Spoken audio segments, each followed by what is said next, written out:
l'Esprit de Dieu que les hommes parlent de sa part. Nous allons écouter la parole de Dieu.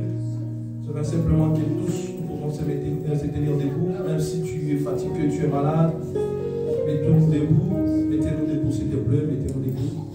Mettez-nous debout, que personne ne reste assise. Tu vas prier pour cette parole, tu parles à Dieu. Seigneur, que cette parole prenne une place dans mon cœur, que cette parole change ma vie. Seigneur, parle-nous, oins ton serviteur par ta puissance et par ton onction. Prions dans les noms puissants de Jésus. Prie dans les noms puissants de Jésus. Proclame Dieu Tout-Puissant, Seigneur, nous te bénissons pour ces moments, Seigneur. Laisse que ces moments soient un moment favorable pour nos pères. Ces moments que nous allons t'écouter, parler, éternel Dieu, parle à nos cœurs, parle à nos vies. Seigneur, que la parole qui va sortir de la bouche de ton fidèle, Seigneur, soit une parole qui va changer les situations, soit une parole qui va nous bénir, soit une parole éternelle de Dieu qui va transformer nos vies. Dans les noms puissants de Jésus. Et en ce moment, je vais inviter l'homme de Dieu. Papa, bienvenue, et quand il avance, tu accordes le Seigneur. Acclame bien de la main. Amen, amen. Alléluia. Alléluia. Que Dieu soit loué. Nous pouvons m'asseoir. Je vais inviter l'homme de Dieu, Pasteur Blanchard.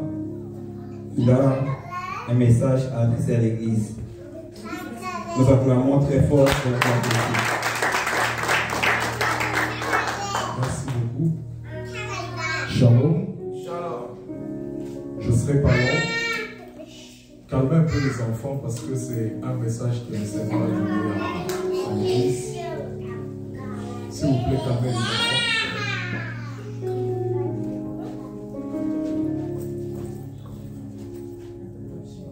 Hier, nous étions en prière. Nous avions eu un moment très intense de prière à Toledo. Et les bien-aimés sont repartis, sont rentrés à Chantal. Et la nuit, le Seigneur m'a montré en vision un message. Et je vais donner seulement une partie de ce message ici et l'autre partie, je les réserve aux serviteurs de Dieu parce que ce sont des éléments un peu sensibles que je ne saurais pas dire ouvertement devant l'Église. Mais en grosso modo, le Seigneur nous a montré qu'on était ici, en ces lieux, et il y avait un groupe de gens qui étaient presque en uniforme noir, c'était comme des combattants. Ils se sont présentés comme des combattants. Et ces personnes-là ne voulaient pas que l'Église prie ici. Et ils étaient tellement nombreux que le nombre que nous étions pratiquement un peu engloutis. On cherchait de voies et moyens pour s'enfuir parce qu'ils avaient des armes. Et ils ne voulaient pas que nous puissions prier ici. Et toujours dans ces songes-là, j'entends le Saint-Esprit me dire que tout ce que tu es en train de voir, c'est à cause de ce qui va venir. Je pense que les serviteurs de Dieu qui sont ici se souviendront de la dernière phrase que j'ai prononcée avant de nous séparer. J'ai dit, nous devons beaucoup prier pour le moment de prière que nous aurons ici en ces lieux. Parce que le Seigneur va tellement manifester des choses qui vont dépasser notre entendement. Et j'ai compris pourquoi le Seigneur va révéler cette chose-là la nuit. Et ça me conforte pratiquement un peu dans ma position pour dire que si un événement qui n'est pas encore, que nous n'avons pas encore vécu, peut bouleverser le monde des ténèbres, c'est que cet événement-là est puissant. C'est que cet événement-là vient de Dieu. Voilà pourquoi j'aimerais exhorter à toute l'Église d'être en prière.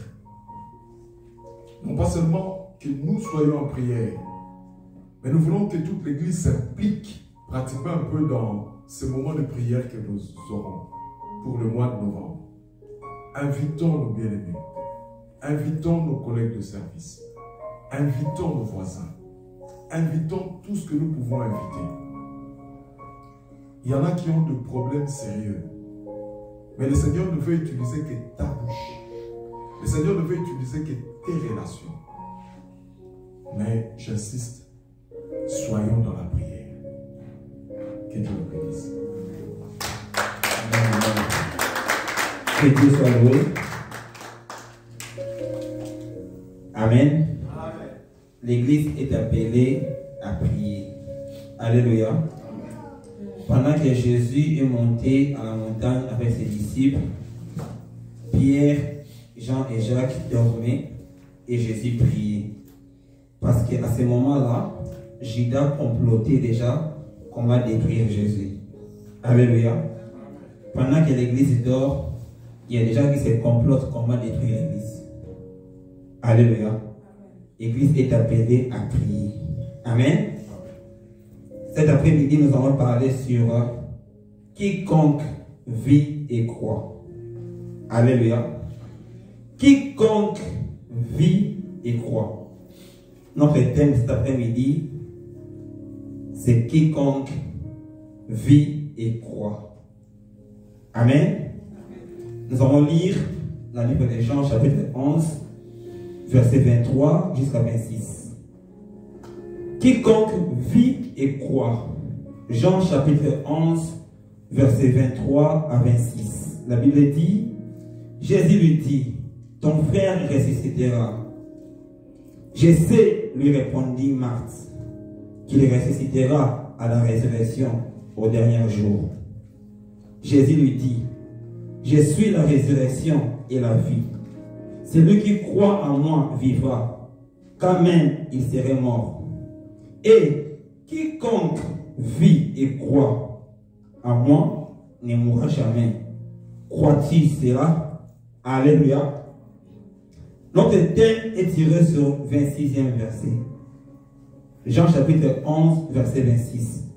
Et quiconque vit et croit en moi ne mourra jamais. Crois-tu cela? Alléluia. Alléluia. Bien-aimés, souvent l'église de Dieu aujourd'hui croit que pour être sauvé, il faut être pasteur. Ce sont des gens qui sont derrière la chair avec les micros. Ce sont des gens qui prêchent dans de grandes foules. Ce sont des gens qui font beaucoup de voyages.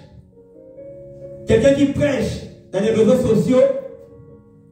Ce sont des gens qui ont des églises, des grandes églises. Mes frères et sœurs, la Bible dit, quiconque vit et croit ne mourra jamais. Alléluia. Cela veut dire qu'il n'y a pas de catégorie de gens. Amen, amen. Il n'y a pas une classe de gens pour être sauvés. Alléluia. Non, il ne s'agit pas seulement des pasteurs.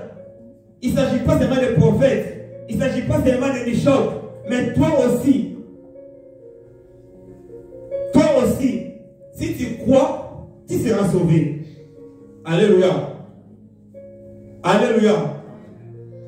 Quiconque croit, vit, ne mourra jamais.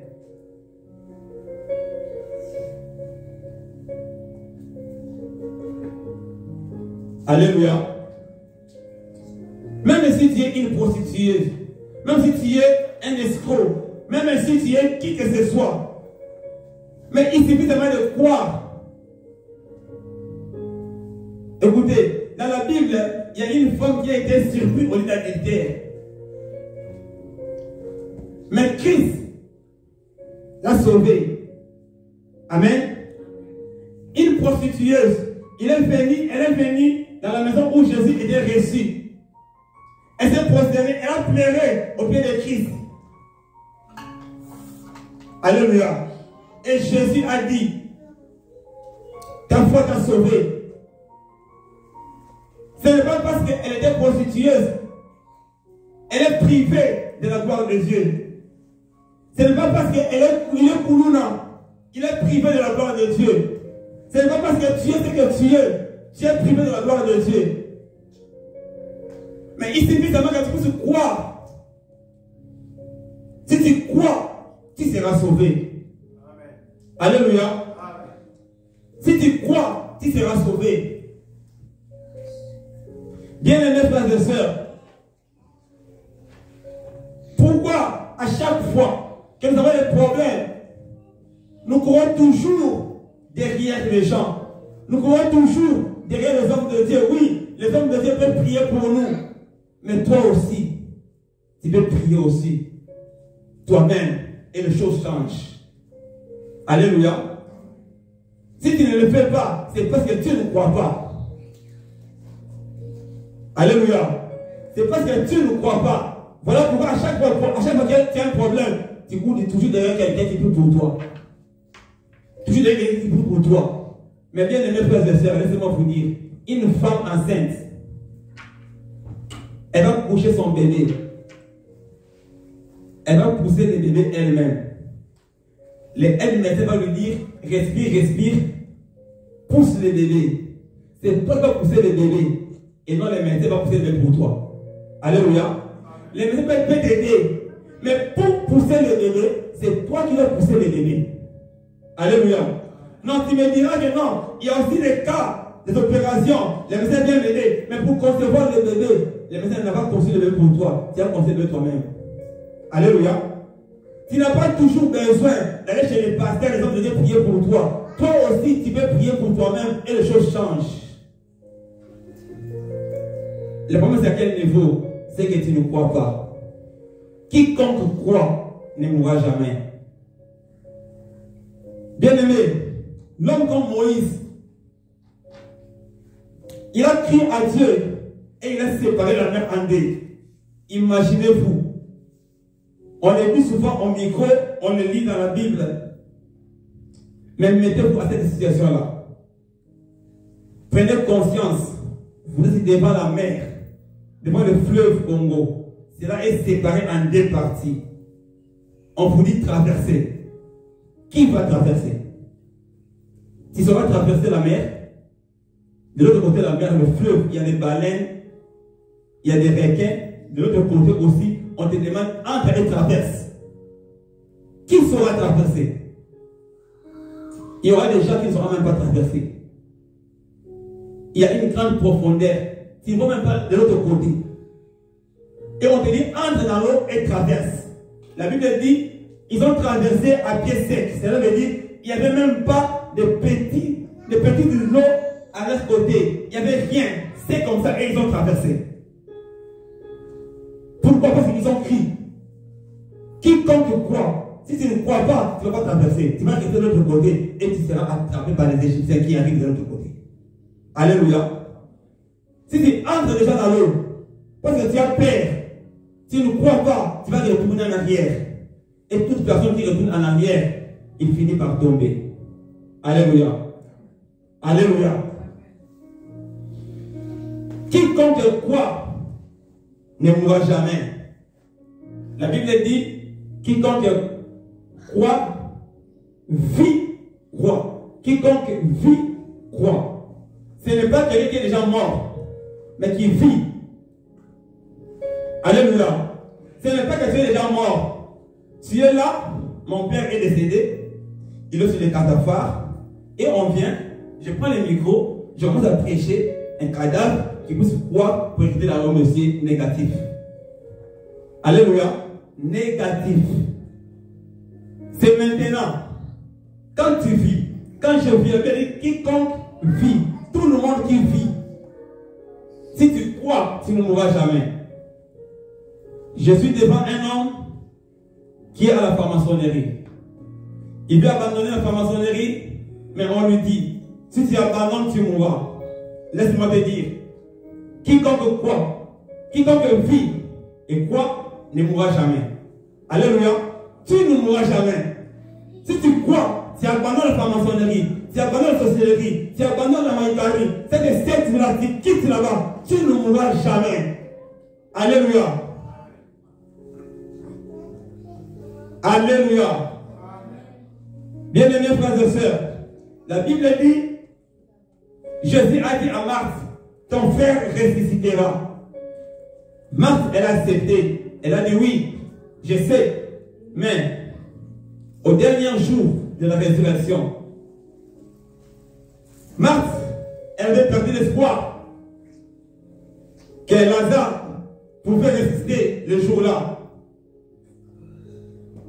Bien-aimé, toi aussi, tu as perdu l'espoir parce que tu as perdu ton travail. Tu as perdu l'espoir parce que les médecins ont déclaré que tu as un cancer de cerveau, tu as un cancer de sang, tu es stérile, puis les matrices, ça a été déjà endommagé. Tu as perdu l'espoir. Toi aussi, tu as perdu l'espoir parce que tu as fait déjà des enfants. Chez vous à la maison, j'ai un enfant, voilà. Bon, j'ai aussi l'âge, tu vois, je ne veux plus encore me marier. Vu l'âge que j'ai, la fois dernière, Dieu nous a parlé comment cela sera fait-il. Et Dieu a dit à Marie, ange a dit à Marie, regarde Élisabeth. Elle a conçu aussi dans sa vieillesse. Alléluia. Ce n'est pas l'âge que tu as, ce qui fera que tu perds de l'espoir. Mais si tu crois, tu verras la gloire de Dieu. Alléluia. Si tu crois, tu verras la gloire de Dieu. Sarah a conçu à quel âge? Abraham a eu Isaac. Il avait quel âge? Bien-aimés frères et sœurs, pendant que David était roi, ce n'était pas permis aux infirmes de venir auprès du roi. Mais Dieu a cherché dans le débat.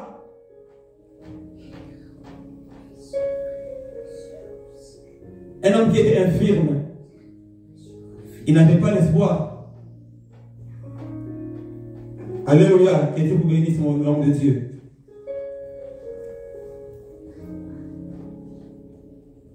Il n'avait plus l'espoir.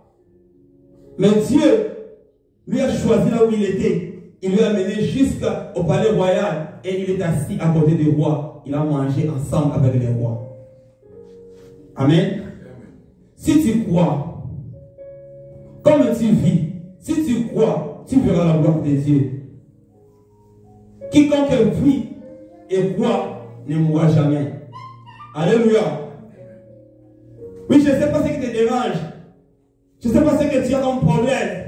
Mais le problème chez toi, c'est quoi? C'est de croire. De croire en Jésus-Christ. Il a dit, si tu crois en moi. Et à ce moment-là, Jésus s'est présenté devant Marthe. Jésus n'était pas dans cette ville. Il était de l'autre côté. Il est revenu dans cette ville. Alléluia. Et tout homme qui n'a pas Christ en lui, il est supposé comme Lazare. Il est mort. Quand même tu es vivant. Quand tu vis encore dans les péchés, quand tu n'as pas Christ en toi, tu es supposé un homme mort. Amen, amen. Tu es supposé comme un homme mort. Tu es comme Lazare dans le tombeau. Mais Marthe a dit, elle a dit, oui, je sais qu'il va ressusciter. Mais au dernier jour, mais sans le savoir, qu'au dernier jour, c'est Christ qui va venir pour que le mort ressuscite. Mais à ce jour-là, Jésus-Christ, il était là à côté de lui déjà. Il a dit, je suis la résurrection. La résurrection est déjà là. Parce qu'il attend savoir quel jour. Est-ce que quelqu'un croit que Jésus-Christ est ici? Amen. Si Jésus-Christ est ici, tu crois la résurrection de ta vie à quel jour? Si ce n'est pas aujourd'hui. Alléluia. Tu es condamné, oui. Lazare, il était condamné, enterré. On a mis la pierre. L'homme de Dieu, pendant la modération, il a dit des prisons où nous sommes enfermés. Oui, nous sommes comme Lazare, enterré dans le croche et on a mis la pierre dessus. Mais Christ est là. Si tu crois ce soir, cette pierre sera déroulée. Alléluia. Mais en quoi tu vas croire? Il a dit si tu crois en moi. Et là je suis devant vous. Quand je dis si tu crois en moi, et l'église croit que là, après on va croire à toi, bienvenue. Alléluia. Parce que Jésus aujourd'hui, il n'est pas là physiquement. Jésus n'est pas là physiquement. Mais quand la Bible nous parle, tout passera, sauf la parole de Dieu. La parole que nous écoutons aujourd'hui, Abraham a parlé de ça. Avant Jésus-Christ, Élie il a parlé de cette parole.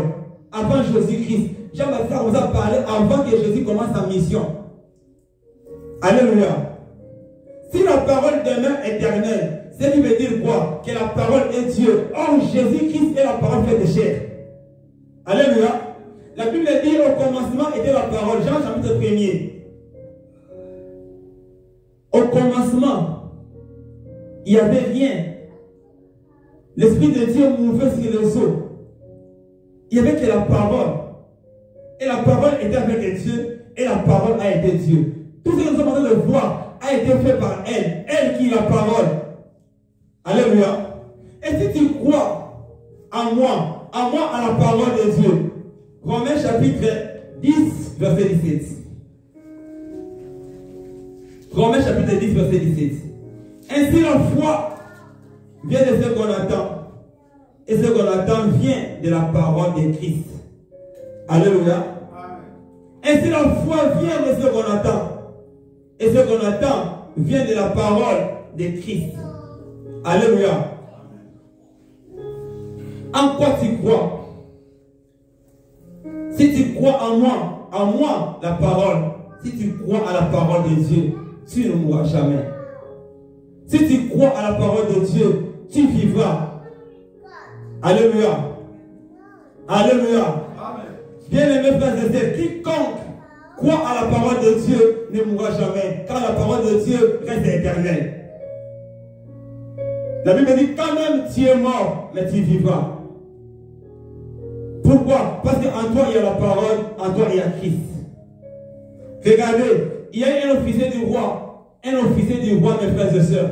Il a appris que Christ est revenu à Capernaum. Il s'est approché de lui. Il lui a dit, Seigneur, descends dans ma maison, mon fils est malade. Christ a dit, ok, allons-y. Il a dit, non, ne venez pas chez moi. Je ne suis pas digne que tu entres dans ma maison. Il était pécheur. Christ a dit, depuis que je suis en Israël, je n'ai jamais vu un homme avec foi comme celui-ci. Il lui a dit, va, ton fils vit. Alléluia. La Bible précise que cet homme crut à cette parole et s'en alla. Il a cru à la parole. Il a cru à la parole. Avant d'arriver chez lui à la maison, le serviteur lui a dit que ton fils, il est guéri. Alléluia. Quiconque croit à la parole ne mourra jamais. Alléluia.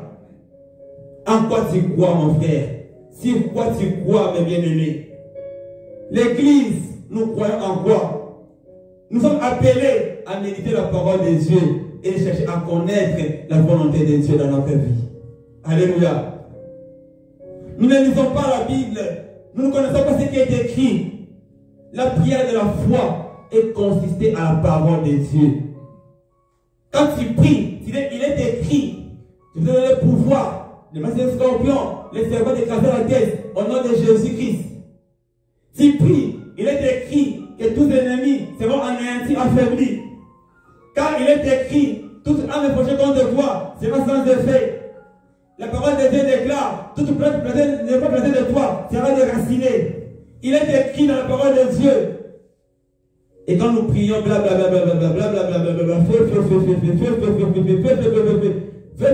tu crois en quoi? En quoi tu crois, mon bien-aimé? En quoi tu crois, mon frère? En quoi tu crois, ma soeur? Ta foi est basée sur quoi? On nous a parlé sur les 8 clés de la prière efficace. Ta foi est basée sur quoi? La foi elle doit être basée par la parole de Dieu. Ta foi doit être basée à la parole de Dieu. Une fois que tu crois à la parole de Dieu, pendant que tu es vivant, tu vivras. Même si tu es mort aujourd'hui, mais tu vivras. Pourquoi? Parce que la parole est en toi, car la parole ne mourra jamais. Alléluia. Amen. La parole ne mourra jamais, mon frère et ma soeur. La parole reste éternelle. La parole de Dieu reste éternelle. Car Jésus-Christ est la parole faite chair. Marie, elle a reçu que la parole. et elle a cru à cette parole, ça fait un homme en lui. Alléluia. Alléluia. Bien-aimé, je vais inviter l'église de commencer à méditer la parole de Dieu et de croire à la parole de Dieu. La Bible ne classifie pas les catégories de gens qui peuvent être sauvés. Non, moi je suis sorcier, ça fait autant d'années. Moi j'ai bouffé autant de personnes, j'ai fait autant de crimes. C'est impossible pour moi. La Bible ne classifie pas les catégories de gens ou des situations de problèmes que nous avons pour résoudre. Parce que ici, Lazare était mort.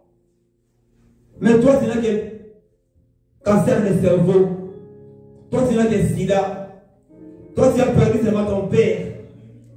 Toi, tu as perdu rien que le travail. Mais tu as perdu l'espoir. Parce que tu as perdu le mariage. Tu as perdu l'espoir. Marthe, elle avait perdu l'espoir. Pourquoi? Parce que son frère, il était déjà mort. Son frère était mort. Pour Marthe, c'était fini, terminé. Je ne sais pas quel problème toi tu as. Tu es stérile, je ne sais pas. Tu n'as pas de travail, je ne sais pas. Tu dois traverser quelle situation, j'en pense.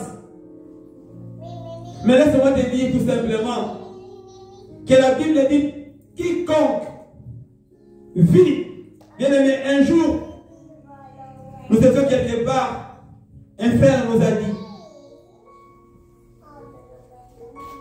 vous bienvenus et les autres. J'étais avec mon frère Michel et le frère là nous a dit, vous n'avez pas l'accès de faire n'importe quoi vous autres parce que vous êtes des hommes de Dieu. Vous vous tenez derrière la chair.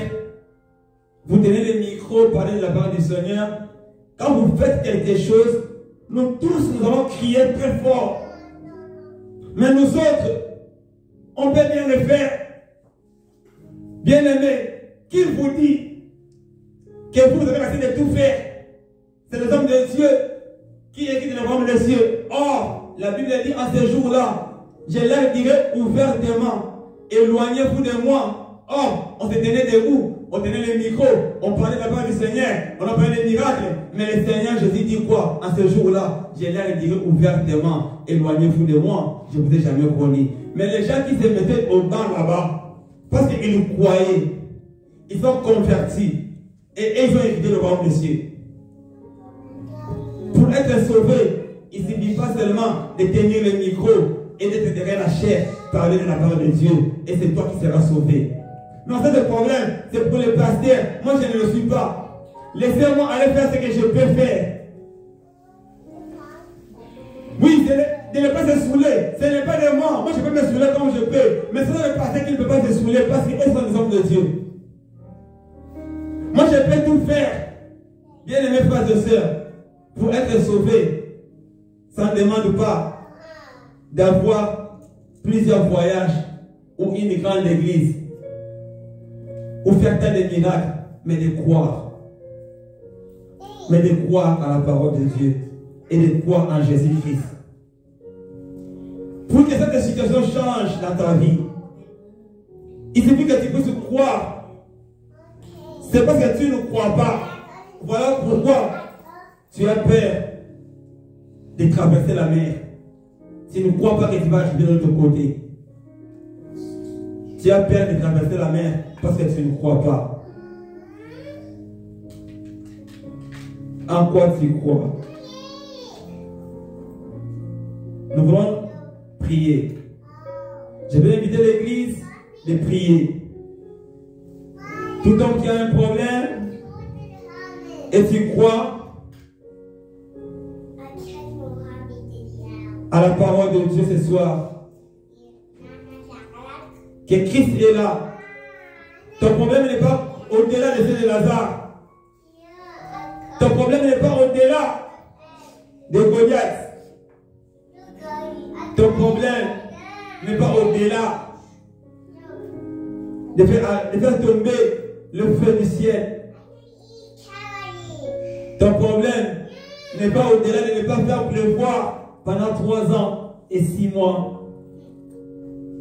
Mais quelqu'un a cru. La Bible dit, il était un homme comme nous. Il n'avait pas 6 pieds. Il n'avait pas 12 têtes. Il était de la même nature que nous. Mais il pouvait prier qu'il n'ait pas plu pendant 3 ans et demi. Et il a prié encore après qu'il y ait une pluie. Et la pluie est tombée du ciel. Pourquoi? Parce qu'il avait cru. Il croyait. Mais quel est ton problème? Quel est notre problème? Si quelqu'un pouvait arrêter le soleil, il dit sinon à ma parole que le soleil ne bouge pas. Or le soleil ne bouge pas, c'est la terre qui tourne autour du soleil. Mais la terre est bloquée quelque part. Un homme de Dieu a dit que la terre arrêta un jour parce que quelqu'un a bloqué la terre. Imaginez-vous. Quelqu'un peut prier que la terre ne bouge pas. La terre ne bouge pas. Et c'est resté comme ça. Nous sommes à 12 heures. On a fait 24 heures, mais il est toujours 12 heures. La terre n'a pas bougé. Pourquoi? Parce qu'il avait cru. Je ne sais pas maintenant notre problème, c'est à quel niveau. Ton problème a atteint quel stade? Ta situation. Si tu crois seulement ce soir, si tu crois seulement ce soir, que c'est des pierres qui condamnent ta vie, que cela soit déroulé dans le nom de Jésus-Christ. Ce qui était mort en toi, que cela soit restauré au nom de Jésus.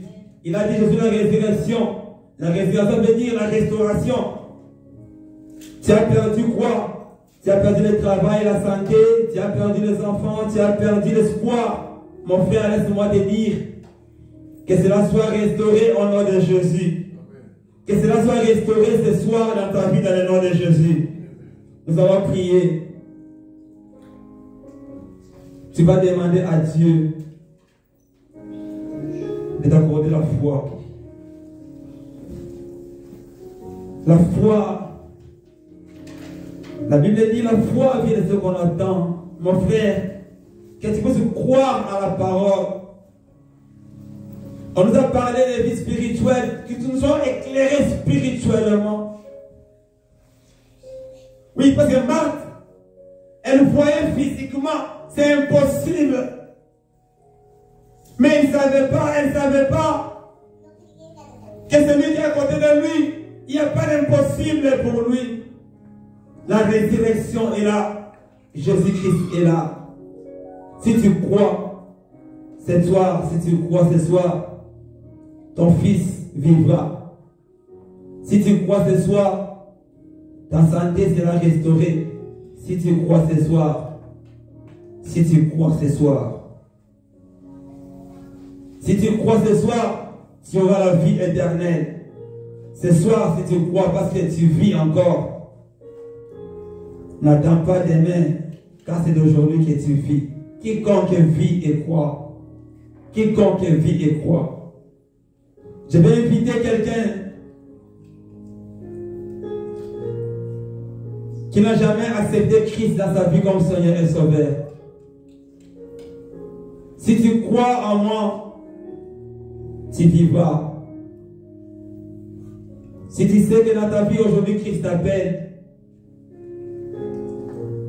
aujourd'hui Christ t'appelle de croire en lui, de donner ta vie à lui, de te confier à lui, d'abandonner la franc-maçonnerie, d'abandonner les magies, d'abandonner cette vie de prostitution, d'abandonner cette vie d'escroquerie, d'abandonner cette vie de colonna. Oui, tu doutes. Si tu abandonnes, comment est-ce que je vivrai? Tu doutes aussi de traverser la mer. Parce que tu doutes, derrière toi, dis-toi que les Égyptiens arrivent. Derrière toi, les Égyptiens arrivent. Derrière toi, les Égyptiens arrivent. La mer est séparée en deux. Nous devons traverser, aller de ton côté. Tu vas traverser l'ancienne vie en nouvelle vie ce soir. Si tu crois cet après-midi, Dieu changera ta situation. Si tu n'as jamais reçu Jésus, cet après-midi, je t'appelle, mon frère. Christ t'appelle aujourd'hui de croire en lui. Oui, si tu as déjà Christ dans ta vie, mais tu as une situation qui te dérange, tu as un problème qui dépasse ton entendement, je t'invite de te présenter devant. Lève-toi debout là où tu es si tu as un problème qui te surpasse là où tu es. Tu as écouté la parole de Dieu. La Bible dit quiconque, même toi aussi qui me suis à travers les réseaux sociaux, la Bible dit quiconque, même toi si tu crois, tu verras la gloire de Dieu. Dieu t'invite ce soir de te présenter. Mets-toi debout là où tu es.